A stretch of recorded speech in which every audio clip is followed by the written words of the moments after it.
Hello, everyone.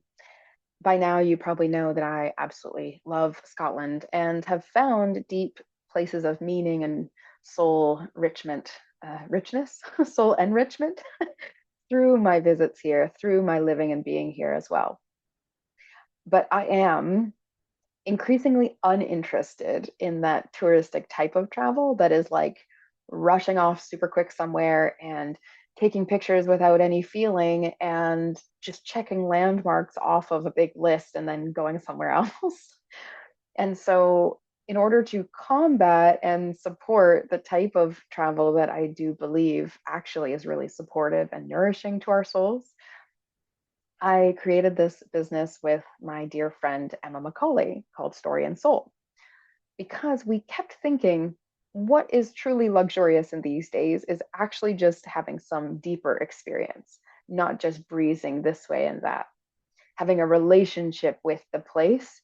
And that's truly what I've gotten out of travel and nomadic living for years. I often sing to the land, I speak to the ancestors of those lands.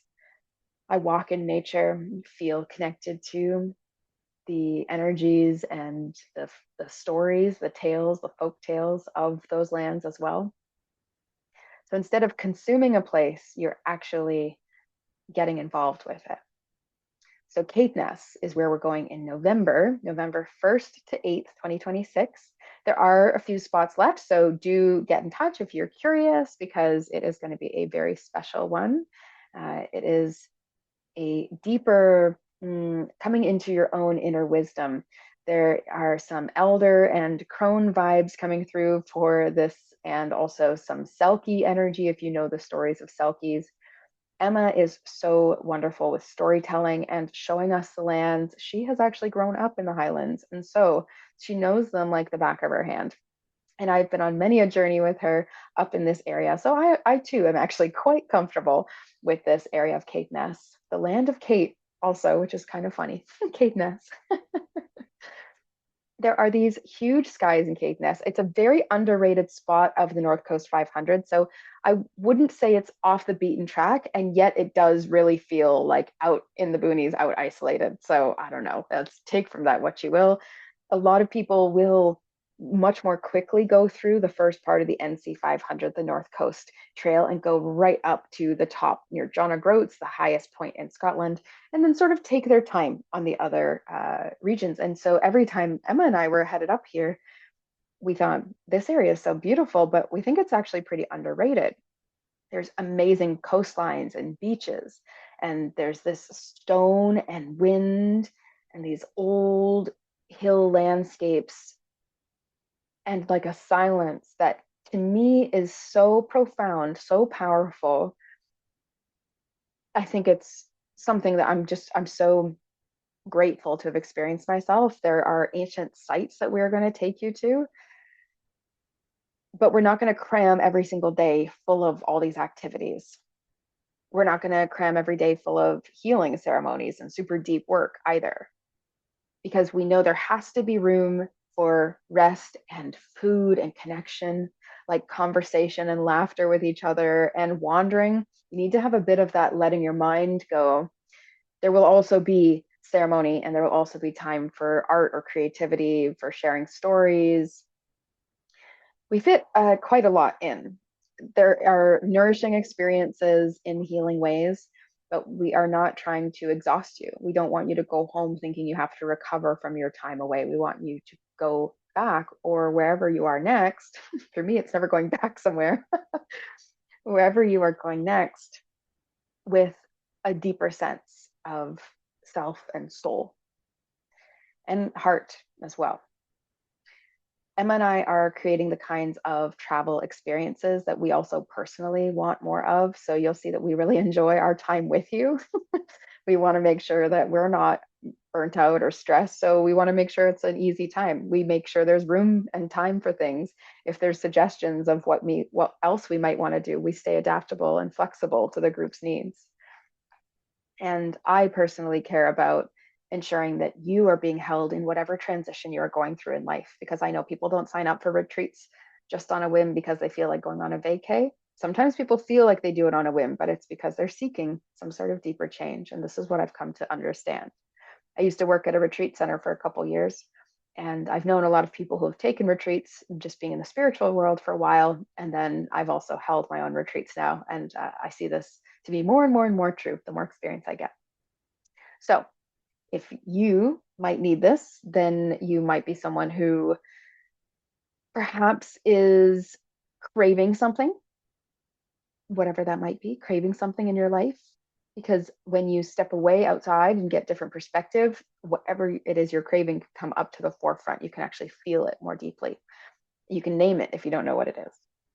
If you're in a big transition, a retreat's a good call. I just have nothing else to say about that. A retreat's a good call to help you if you're in the middle of a big transition, especially if you're burnt out, if you are burnt out as well, which a lot of people are in this modern day. It's important for us to take more nourishing experiences because we're not doing enough of them on a day-to-day basis, or there's such a deep deficit.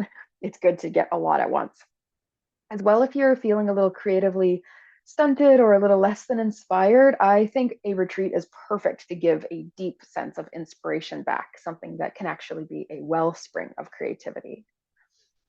Also, if you are craving connection, I think if you're feeling a little lonely or you're around people who don't quite understand what you are going through, sometimes you are going through spiritual things that you're not having a lot of that rapport. And people will say they like being on retreats because it's like a time where they get to just be immersed in the things that they find important. And that's good enough, that is a good enough reason. Because you can't really I don't know, it's interesting. You can't manufacture a moment like the eclipse sunset that I just described in a recent video. If you didn't see that, I'll try and remember to link it, but you can go look. There's a video I had about the eclipse. I think it's nothing is fixed. I think that's what the thumbnail says. But when you are on retreat, it's like you can create enough room for life to surprise you with these meaningful or synchronistic moments. And so it happens every single time. There's not a single person on the retreats that I've been on who hasn't had something really beautiful come up because there was room for it to.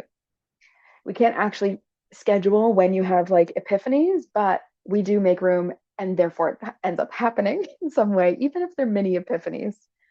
So, Soul of the North in Caithness, November 1st to 8th. If you are curious, there is also a bring a friend discounted, like shared room available. So, if you are someone who is really wanting to go and also really wanting to find the most affordable way, that would be a good avenue. Plus, then you get a friend with you in Scotland. You can do something a little bit before or after. And if you need any suggestions of how to get in, what to do, how to feel more comfortable, if you're not sure because you've never done a retreat and you're like, actually, what is this really going to be? I encourage you to reach out. Just come talk to me and or Emma, if you know either of us, then come speak to me about it and I'll happily help you see if it's right for you. We have some more coming up. I've also got one in September with Arlene Porter, Violet Angel Intuition 1111. That's a weekend one in Stirling, Scotland. So if you're in the area and it's going to work out, it's September 18th to 20th. The limited space is available, so you'll have to get in touch because I'm hoping that there's still a couple. As I'm saying this, I'm hoping there's still a couple spaces left. If you're interested, that would be a great one. And that one's quite affordable as well because it is a shorter one. The rest of mine tend to be longer experiences because I like getting in there. I like doing the real work. I like having a full experience with folks. So that's that. We have also a Isle of Skye retreat coming in March. I will share more about that later. Right now, I'm so excited to talk about Soul of the North. And I'm curious who's going to be joining us in the complete group for Soul of the North. So the more the merrier. And also, I think it's going to be quite mystical. It's still going to feel quite intimate. It's not like we have 40, 50 people coming on these retreats. So you are welcome.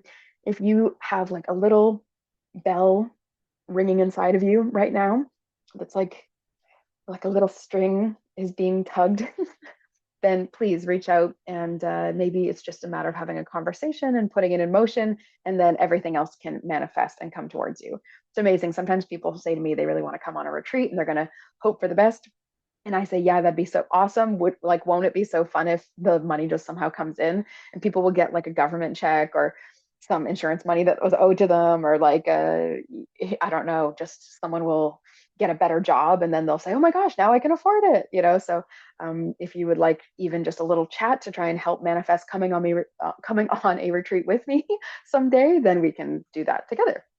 Okay, well, I love you all very much. I hope you are enjoying your time right now. If you are not, then please give yourself a little extra love. Maybe give yourself a bit of a hug, a few deep breaths, some water, and relax, knowing that it's all taken care of itself in time.